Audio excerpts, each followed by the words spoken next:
In this lesson, we are going to cover the second part of side-splitting theorem. So to start off, we're going to talk about a corollary. Okay? A corollary is a proposition that follows directly from a postulate or a theorem. Okay? So basically what that means is that if you have a postulate or a theorem, and then you come up with another logical statement because of that postulate or theorem, we call that a corollary. One of the types of corollaries that we're going to talk about today is the two transversal proportionality corollary. Okay, so sounds like a mouthful, but all that means is that if you have two transversals, okay, that are intersecting, all right, and then you have three parallel lines, okay, that intersect those transversals as well, then we can say that the lines that divide those the transversals are proportional. Okay, so basically what we're saying is that AB over AC is proportional to FE over FD. Okay, now we're not saying that these sides are equal. We're not saying that AC equals FD. We're just saying that AB divided by AC is the same as FE divided by FD. Okay, we can also say that AC divided by BC is the same as is the same as ED divided by FD. And then we could also say that AB over BC is equal to FE over ED. Okay, so here we are going to write some similarity statements or proportionality statements. Okay, given these four links, we want to put them in the correct spot. All right, so we're given RP, okay, so that's this line right here. And we're given PZ, okay, so that's this line right here. And then we're given XV, and we're given TX, okay? So what we want to do is we want to keep our proportionality statements. We want to keep our lines, okay, on the same side. So here, let's start. Let's just put RP on top, okay? So we put RP, so on that underneath then we're going to put PZ, okay? So there's my Z, PZ. So now on the other side, all right, we want to put the letters, or we want to put the segment that's in the same spot. So since we put RP, okay, it's in between these two parallel lines, we want to put this segment over here, TX, on the top, okay, which means that XV has to go on the bottom right there. Okay. Another one that they're giving us is ZP and VX, VT, and ZR. Okay, so we have ZP, which is this, excuse my line. ZP is that line right there. Okay, VX is this line right here. Then we have VT, which is this long line. And then we have ZR, which is this long line right here. Okay, so again, let's start with ZP. We'll put ZP on the top, okay? So since we put ZP on the top, that means we have to put ZR on the bottom. All right, now, since ZP is on the top, okay, this line is in between these two parallel lines, that means that we have to put VX right here on top as well. Okay, so then VX would go on top and VT would go on the bottom.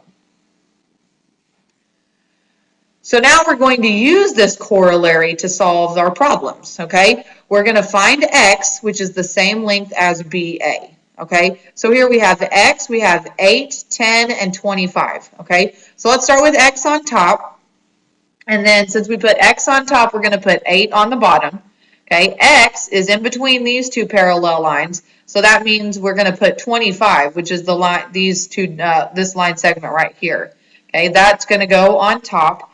And then 10 is going to go on bottom. So now we just want to cross multiply. 10 times X is 10X. And then 25 times 8 is 200. So now we're going to divide by 10. Okay, and that's going to give us X equals 20. Okay, and then want to plug your answer back in just to make sure that it works, right? 20 divided by 8 is 2.5. 25 divided by 10 is also 2.5. So we know that X does equal 20. Okay, for this one, all right, find x, which is the same as jk. So let's put x on top, okay, and then 26 on the bottom. So with x on top, that means 14 has to be on top, and 30 has to be on the bottom. Okay, so we're going to take 30 times x, which is 30x, and then we're going to take 14 times 26, which is 364, and then we're going to divide by 30, and we're going to get that x equals, and this one's not going to be exact. We're going to have an approximate answer. So it's 12.13 repeated forever, so we're just going to say it's approximately 12.1. Okay, so here it's good to know. Remember, when you go back and check your answer, right, we're not going to get the exact answer. We just want it to be pretty close. All right, so let's take 12.1 and divide it by 26. Okay, and that gives us approximately 0.47. All right, so around 0.47. So we want this number to be pretty close to 0.47. So we divide 14 divided by 30, and that gives us 0.46 repeated forever, which actually would be approximately 0.47, right? So these are both approximately 0.47. So we can deduce that, yes, x is about 12.1. Okay, on this last one now we have x plus 4 and 8 and 2x minus 1 and 5 right here. Okay, so if I want to find GI, okay, I want to find this long line right here. Okay, so what I want to do first is find the value of x. So in order to find the value of x, I need to start over here on this side with these two transversals. Okay, so we're going to take x plus 4 over here and put it over 8.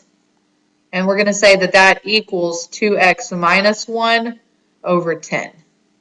All right, now we're just going to cross multiply. Okay, I'm going to put these in parentheses. Remember, 10 has to multiply times the x and the 4. So 10 times x is 10x. 10 times 4 is 40. Okay, 8 times 2x is 16x, and 8 times negative 1 is negative 8. All right, so now I'm going to minus 10x from both sides and add 8 to both sides. Okay, so that crosses out. 40 plus 8 is 48. 16x minus 10x is 6x. If I divide by 6, I get that x equals 8. All right, so now I'm going to go plug this in right here. 2 times 8 is 16. 16 minus 1 is 15. So this side right here actually equals 15. Okay, so now what we know about our statements right here, right? We know that these are proportional, right? We know that 15 over 10, and I'm not going to use x again, let's use y instead, okay? So let's say we're going to set up another proportional statement right here. We're going to say 15 over 10 needs to equal 5 over y, okay? So now we're going to take 10 times 5, which is 50, 15 times y, which is 15y, and then we're going to divide by 15. So we're going to take 50 divided by 15, and that's going to give us approximately 3.3 repeated. Okay, so we're going to say approximately 3.3.